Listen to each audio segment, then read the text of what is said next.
Stamps and registration DIG Kiran comments. నా భార్యతో 6 ఏళ్లుగా విడిగా ఉంటున్నాను. నాకు ఆమెతో శారీరక సంబంధం కూడా లేదు. ఆమె పిల్లలు పుట్టరని, సంసారానికి పనికిరాదని తెలిసి వివాహం చేసుకున్నాను.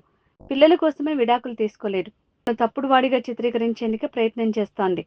నా కొడుకును వాళ్ళ బంధువుల దగ్గరకు చేర్చే ప్రయత్నం చేస్తోంది. ఆ ప్రయత్నాన్ని అడ్డుకున్నందుకు నాపై దుష్ప్రచారం చేస్తోంది. పోరాటం చేస్తాను అని వాళ్ళ అన్నయ్య వాళ్ళ నాన్న ప్రోద్బలంతో, ఎందుకంటే నేనేమో ఎస్సీ కులానికి చెందిన వాడిని, వాళ్ళేమో బ్రాహ్మణ కులాలకు చెందిన వాళ్ళు. ఎప్పటి నుంచి వాళ్ళ ద్వేషాన్ని పెంచుకొని తన్ని రెచ్చగొట్టి తన ద్వారా నా మీద ఆరోపణలు చేస్తూ చిన్న విషయం జరిగింది. యాక్చువల్గా ఏంటంటే తనకి పిల్లలు పుట్టే అవకాశం లేదు, ఒక విధంగా సంసారానికి కూడా పనికిరాదు. పోలీసు హాస్పిటల్కి వెళ్తే వాళ్ళు డిసైడ్ చేసి చెప్తారు. అయినా సరే పెళ్ళైన తర్వాత వీటన్నిటి మీద నేను ఇబ్బంది పడి ఇష్టపడి చేసుకున్నాను కాబట్టి పాపని అడాప్ట్ చేసుకున్నాం. తర్వాత సరోగసీ ద్వారా కూడా బిడ్డను కన్నాం. సరోగసీలో తన సంబంధం లేకుండా వేరే వాళ్ళు డోనార్ ఎగ్ తీసుకోవడం జరిగింది. అయితే ఏమైందంటే తల్లిగా తన ఆ, సంతృప్తితో ఉంటుంది కాబట్టి తన దగ్గర పెరగడానికి కోసం నేను త్యాగం చేసి తన దగ్గరే పెరిగేలా చూస్తాను. అయితే ఏమైందంటే తనకున్న ఇన్సెక్యూరిటీ ఫీలింగ్తో రాను రాను ఏంటంటే ఏదో విధంగా నన్ను ఇరికించాలన్న ఉద్దేశం చేయడంతో పిల్లల ముందు గొడవ పడాల్సి వస్తుందని గత 6 సంవత్సరాలుగా మేము సపరేట్గా వేరే వేరే రూమ్లో ఉంటుంది. అయితే నా నా పర్సనల్ సంబంధించిన ఏదో ఒకటి నేను తనతో ఫిజికల్ రిలేషన్ కానీ 6 సంవత్సరాల నుంచి లేదు. మేము విడివిడిగా ఉంటున్నాం. పిల్లల మధ్య కూడా ఒక అంగీకారం చేసుకుంటాం. ఎందుకంటే పిల్లల మధ్య మనం గొడవ పడటం ఇష్టం లేదు కాబట్టి ఒక ఉన్నతస్థాయిలో ఉన్నాం అని చెప్పేసి చేస్తే గత ప్రతిసారి కూడా నా ఫోన్ కానీ నా ల్యాప్టాప్స్ కానీ నేను ఇంట్లో పెట్టిన తర్వాత వెతుక్కోవటం, దాంట్లో సంబంధించిన కొన్ని మార్కింగ్ చేయటం, ఏదో ఒకటి చేయటం, అందరికీ ఒక బ్యాడ్గా ప్రచారం, నా బంధువర్గంలో కూడా అందరికి బ్యాడ్గా ప్రచారం, అంటే నా గురించి ఒక బ్యాడ్గా ప్రచారం చేసి ఒకటి క్రియేట్ చేస్తే తనని అందరూ మంచిగా అనుకుంటారు, తనకున్న లోపం కూడా పోతుంది అని చెప్పేసి అన్న ఉద్దేశంతో తను చేసిన ఇది.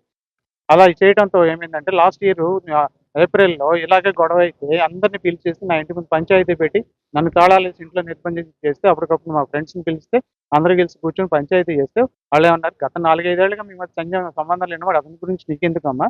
అతనికి సంబంధం లేదు. చిన్న చిన్న విషయాలు కూడా నువ్వు పెద్దగా చేస్తున్నావు" అని చెప్పి అందరి సమక్షంలో మేము అంగీకార పత్రం కూడా రాసుకున్నాం. దాంట్లో ఏంటి, ఎవరు కూడా ఒకళ్ళ విషయాల్లో ఒకళ్ళు ఇంటర్ఫియర్ కావద్దు. పిల్లల విషయం మాత్రం ఇద్దరు జాగ్రత్త చూసుకొని వాళ్ళ భవిష్యత్తు బాగుండాలి కాబట్టి దాని ప్రకారమే నేనేంటంటే ఇంట్లో ఉండటం కూడా మంచిది కాదని పక్కనే ఉన్న నాకు ఇంకో ఇంట్లోను దాంట్లో నివాసం ఉంటున్నాను. రేకుల ఇంట్లోనే ఇక నివాసం ఉంటూ పిల్లలతో రెగ్యులర్ పిల్లలు ఏంటంటే బాబుని పూర్తిగా నా ఇది, పాప కూడా ఏంటంటే అడాప్షన్ చేసుకున్నాం, దత్తత తీసుకున్నాం. ఇంట్లో ఆడపిల్లందన్నది కూడా తెలియకుండా వీధుల్లో గొడవ పడుతూ ఆడపిల్లని కూడా అబ్బాస్ పాలు చేసే విధంగా చేయడంతో నేను కనిపెట్టుకుని ఉన్నా ఇప్పటి వరకు. నాకు సంబంధించి పర్సనల్గా జరిగిన చిన్న చిన్న విషయాలు అంటే హైలైట్ చేసి తనకు సంబంధించి దాచిపెట్టుకోవడం చేసిన పని ఇది. అలా చేయడం వల్ల ఏమైందంటే తర్వాత పాపకి మొన్న అమెరికా సీట్ వస్తే ఎంఎస్ చేయడానికి అమెరికా పంపించాం, బ్యాంక్ లోన్ పెట్టి పంపించాం. తన కోసం కొంత అమౌంట్ కూడా దాచిపెట్టడంతో ఆ అమౌంట్ నేను ఎవరు నువ్వు చెప్పినవి చేసుకో అంటే నేను బయట అప్పు చేసి మళ్ళీ తనకు సంబంధించిన ఫీజు కూడా కట్టడం జరిగింది.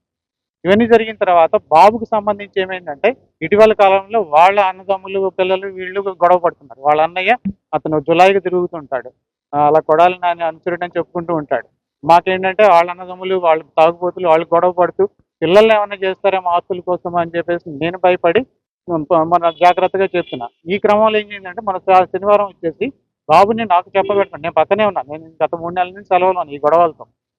బాబు పక్కనే ఉన్నా, నాకు చెప్పబెట్టకుండా మధ్యాహ్నం సెలవు పెట్టి ఇచ్చేసి విజయవాడ ఫంక్షన్ తీసుకెళ్తే నేను ఫోన్ చేస్తే విజయవాడ వెళ్తున్నావు నువ్వు మాట అన్నాడు. తర్వాత చేయడం బాగోదు, గొడవ పట్టడం బాగోదు అని చెప్పేసి నైట్ 11 o'clock వచ్చారు. నెక్స్ట్ డే మార్నింగ్ క్రికెట్ ఆడుకుంటూ ఉంటాను బాబు నేను. అది క్రికెట్ ఆడుకోవడానికి బ్యాట్ అవి తెచ్చుకోవడానికి వెళ్ళినప్పుడు నేను, అరే నీ దగ్గర ఫోన్ ఉంది కదరా, నాకు ఇంటిమేట్ చేయాలి కదా, నీకు ఎక్కడికి వెళ్ళలేదు, అసలే రోజు పరిస్థితులు బాగాలేదు అని వాటిని చిన్నగా మందలిస్తున్నా. అలాగే ప్లాస్టిక్ వికెట్, అది ప్లాస్టిక్ డమ్మ ఉంటుంది, డొల్లు వికెట్. దాంతో నేను వాడిని భయపెట్టడానికి వెంటనే నా మీద ఎందుకో మరి ప్రీ ప్లాన్గా ఉందో లేదో నా మీద ఏకంగా దాడి చేయడానికి మీదకి వచ్చేది. ఎందుకంటే తనతో నేను గత సంవత్సరం నుంచి మాట్లాడలో, ఈవెన్ ఫోన్ మెసేజ్ లేదు, ఫోన్ కూడా నేను కాంటాక్ట్ లేదు. ఎందుకంటే తనతో మాట్లాడితే మూర్ఖంగా మాట్లాడుతుంది, ఈ ఇంట్లో వాళ్ళందరినీ ద్వేషిస్తూ ఉంటుంది. అసలు మా ఇంట్లో పిల్లల్ని ఏంటంటే నా అక్క వాళ్ళ ఇంటికి తమ్ముడి ఇంటికి కూడా పంపించింది. లాస్ట్ టైం ఏంటంటే మా తమ్ముడిని 15 ఏళ్ళు, మా తమ్ముడు 2009లోనే తన గురించి ఒకటి చెప్పాడు, నీ గురించి వెనకాల చండాలంగా బంధువులందరికీ చెప్తుంటారా, నువ్వేమో తన కోసం సరోగసి చేసావు, అలాగే అడాప్షన్ చేసావు, తను బాగా నమ్ముతున్నావు, మమ్మల్ని అందరం దూరం చేస్తున్నావు అంటే వాడిని తిట్టి పంపించింది. 15 సంవత్సరాల పాటు నేను దూరంగా ఉన్నాను నా తమ్ముడితో, తమ్ముడితో. మా అక్క పక్క వీధిలోనే ఉంటుంది కానీ నా కొడుకుని మా అక్క ఇంటికి పంపదు, తమ్ముడి ఇంటికి పంపదు, బంధువుల ఇంటికి పంపదు. అంటే ప్లాన్డ్గా వాళ్ళందరూ కలిసి ఏంటంటే వీళ్ళని హోల్డ్ చేసేసి సెపరేట్ చేసేసి తద్వారా వాళ్ళు ఏదో బెనిఫిట్ పొందుదాం చూసారు. మేము ఇది గమనించేయండి గత 3 నెలలుగా నేను కాచుకొని ఉన్నా. ఈ క్రమంలో జరిగిన చిన్న ఒకటి గొడవ. తను నన్ను తోసింది, నేను తను తోయడం వల్ల కింద పడి చిన్న చిన్న దెబ్బలు తగిలిన దాన్ని బట్టి దాన్ని సాకుగా చూపించి ఇంత గొడవ చేసి అది జరిగింది. సార్ మీరు కుటుంబాల్లో కలహాలంటున్నారు, కానీ ఆమె చేసిన ఆరోపణలు ఏంటంటే మీరు వేరే మహిళలతో అది అది అది నా పర్సనల్ అండి. ఇప్పుడు అదేంటంటే చిన్న చిన్న విషయాలండి, ఎవరి జీవితంలోనే ఉండేవి. తనకి నాకు సంబంధం ఉంటే నేను తనతో ఏంటంటే అది అక్రమం అవుతుంది. తనకి నాకు 4 సంవత్సరాల నుంచి అసలు టచ్ చేయలేదు. సంవత్సరం నుంచి అసలు మీ ఇద్దరు మాట్లాడుకోవటం లేదు. కనీసం వాట్సాప్ కానీ ఫోన్లో కూడా మాట్లాడుకోవడానికి చిన్న చిన్న విషయాలు జరిగినాయి. ఎవరైనా కావాలా దగ్గరకు వచ్చి నిలబడిన ఫోటో దిగినవి కూడా వాళ్ళు అనుమానించేసి. ఇదేంటంటే ఇప్పుడు కాదు, 2005 సంవత్సరాల నుంచి నా ఫ్రెండ్స్ అందరికీ కూడా నా గురించి ఒక విధంగా బ్యాడ్గా క్రియేట్ చేసుకుంటూ వస్తుంది. నేను 2009 వరకు గ్రూప్ 1 ప్రిపేర్ అవుతూనే వచ్చా. ఇంత క్రమంలో నేను ప్రిపేర్ అయ్యేవాడిని, ఇది చేసే లేని తన కోసం ఇంత త్యాగం చేస్తే తను నన్ను బద్నాం చేసుకుంటూ ఈ స్థాయికి తీసుకొచ్చింది. నేనేంటంటే పిల్లలే లేకపోతే ఇంక నేను ఎందుకు, పిల్లల్ని నాకు దూరం చేయడానికి కుట్రతో చేస్తున్నందువల్ల నేను బయటికి రావాల్సి ఉంది. మీరు అన్నట్టు ఒకళ్ళతో అంటే అనుకోవచ్చు, చాలా మంది లేదు మీరు నిరూపించవచ్చు. ఎందుకంటే అక్రమ సంబంధాలని ఊరికే రావు. ఎవరికైనా ఇష్టం ఉంటే వస్తారో లేదు. తనతో అసలు నాకు సంసారమే లేనప్పుడు నేను తను నన్ను అడిగలేదు. ఎందుకంటే మా ఇద్దరు 6 ఏళ్ళుగా దూరంగా ఉన్నాం. 4 ఏళ్ళ నుంచి అసలు కంప్లీట్గా రాకపోతలుగా మేము ఇద్దరు సపరేట్గా ఉన్నాం. నా విషయాలకు సంబంధించి అసలు తనకు సంబంధం ఎలా వస్తుంది చెప్పండి. దాని విడాకులు ఒకటే తీసుకోలేదు, ఎందుకంటే పిల్లల శ్రేయశ్రేష్ట. విడాకులు తీసుకుంటే అసలు తనకి నాకు పూర్తిగా సంబంధం లేదు కదా. 4 ఏళ్ళ నుంచి మేము దూరంగా ఉన్నాం కంప్లీట్గా. రిటర్న్గా కూడా మేము డాక్యుమెంట్ రాసుకున్నాం పెద్దల సమక్షంలో. ఇప్పుడు పోలీసులకి ఏం లేదు. ఇప్పుడు ఏమైందంటే 15 ఏళ్ళ నుంచి వాళ్ళు మా ఇంటికి రారు. బిడ్డలు ఇంతవరకు చూడలే, వాళ్ళ నాన్న కానీ అమ్మ కానీ ఇంతవరకు బిడ్డలను చూడలే. ఈ రోజు వచ్చి హడావుడిగా వాళ్ళ అమ్మాయిని నా కొడుకుని తీసుకెళ్ళిపోతుంది. కనీసం పక్కనే ఉన్నాను, నాకు చెప్పాలి కదా. ఎందుకు చెప్పట్లేదని ప్రశ్నించినందుకు వాళ్ళు నా మీద దాడికి ప్రయత్నించారు, నన్ను తిట్టారు. దాంతో నేను ఇక్కడ పోలీస్ స్టేషన్కి వచ్చి కంప్లైంట్ అయ్యాను. తల్లి కాదనట్లేదు, కూడా తెలియదు అంటే నన్ను తండ్రి దగ్గర కూడా ఉండకూడదా. నేను వాళ్ళ మీద గొడవ పడుతున్నాను, నేను తల్లితో గొడవ పట్ల. తల్లి దగ్గరే ఉండాలి. అందుకని వాళ్ళకి ఆ ఇల్లు ఇచ్చేసి ఆ ఇంట్లోనే ఉండమని వాళ్ళకి చెప్పాను. ఆ ఇంట్లో ఉండకుండా వాళ్ళు ఇప్పుడు వెళ్ళిపోతుంటే ఎవరు తీసుకెళ్తున్నారు? ఎవరైతే మమ్మల్ని ద్వేషించి ఇన్నాళ్ళు దూరంగా పెట్టారో వాళ్ళు తీసుకెళ్తున్నారు. వాళ్ళు తీసుకుంటే నాకెండదా, నా కొడుకుని నాకు చెప్పకుండా తీసుకెళ్తుంటే ఎక్కడ తీసుకెళ్తున్నారు? ఏమవుతాయి? ఏదైనా రేపు జరిగితే వాళ్ళకి కానీ వాళ్ళ చిన్న పిల్లలకి గొడవలు జరుగుతున్నాయి ఆస్తుల విషయం. ఆ గొడవల్లో వీళ్ళకి ఎంత హాని చేస్తే ఆ భయంతో నేను ఆపమంటే వాళ్ళు నా మీద దాడికి వచ్చారు. ఇప్పుడు అదే కంప్లైంట్ ఇచ్చాను, దాని మీద వాళ్ళు ఎంక్వైరీ చేసి రిపోర్ట్ చేస్తాను. నేను జరిగిన చిన్న గొడవకి తన మీద జరిగిందండి, నేను దానికి ఆన్సర్ చేస్తాను, కోర్టు ద్వారా నేను వెళ్తాను. ఎందుకంటే అది క్యాజువల్గా జరిగిందండి, ఉద్దేశపూర్వకంగా. క్రికెట్ అది ప్లాస్టిక్ ఉన్న వికెట్తో దెబ్బలు తగులుతాయి అంటే నాకైతే తెలియదు. మరి పొరపాటున కింద పడటంతో తనకి ఏదైతే నేను హాస్పిటల్ కూడా నేనే తీసుకెళ్ళి హాస్పిటల్ చేర్పించి సాయంత్రం నేను ఇంటి దగ్గర తింపేసి వచ్చా. వీడియో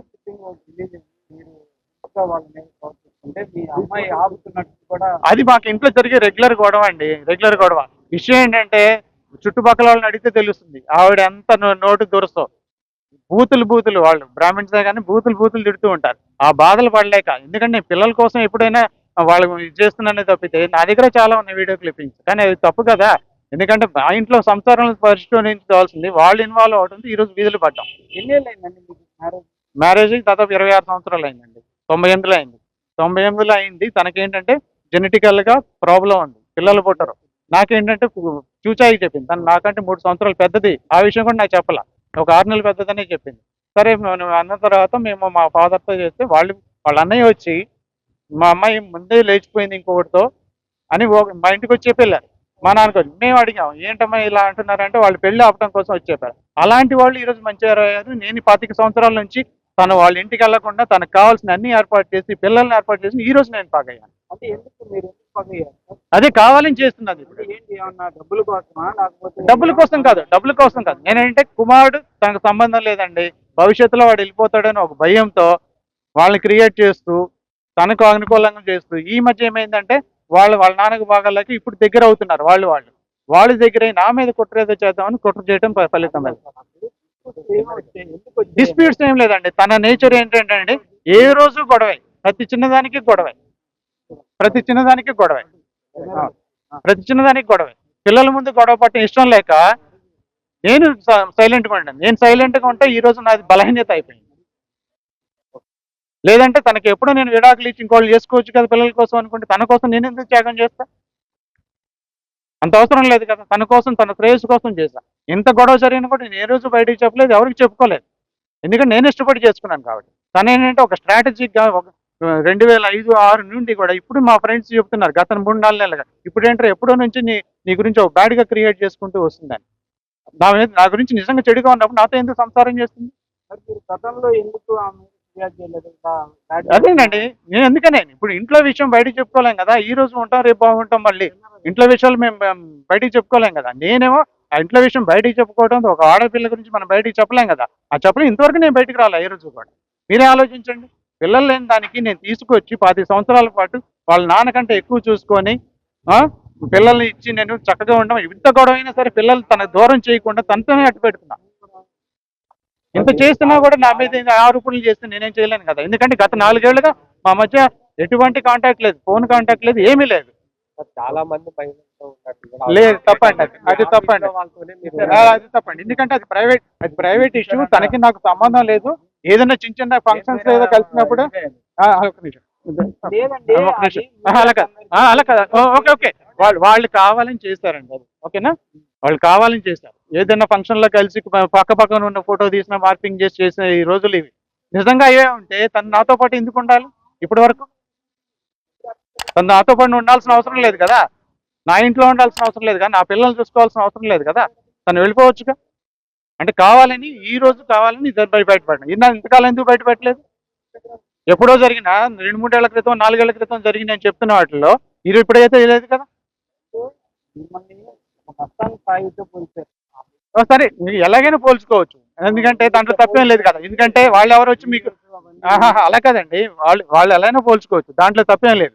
అసలు మా ఇద్దరి మధ్య సంబంధం లేనప్పుడు తను ఎవరు నన్ను పోల్చడానికి? నేను పిల్లల కోసం, తన కోసం నేను కనిపెట్టుకుని ఉన్నా. తనకి ఈ రోజు నేను హాని చేయలేదే. తను విడాకులు కూడా అడగలేదు. ఎందుకంటే విడాకులు ఇస్తే తను ఎక్కడికి వెళ్ళిపోతుంది, తన పేరెంట్స్ దగ్గర కూడా వెళ్ళలేదు కదా అన్న ఉద్దేశంతో నేను ఈ రోజుకి ఎప్పుడు విడాకులు అడగలేదు. తను కంఫర్టబుల్గా ఉంటాను, కంఫర్టబుల్ అరేంజ్మెంట్ చేశాను. నా పూర్తిగా ప్రైవేట్ విషయాన్ని ఆవిడ పర్సనల్ విషయంగా చేస్తుంది అంతే, అంతకుమించి ఏం లేదు.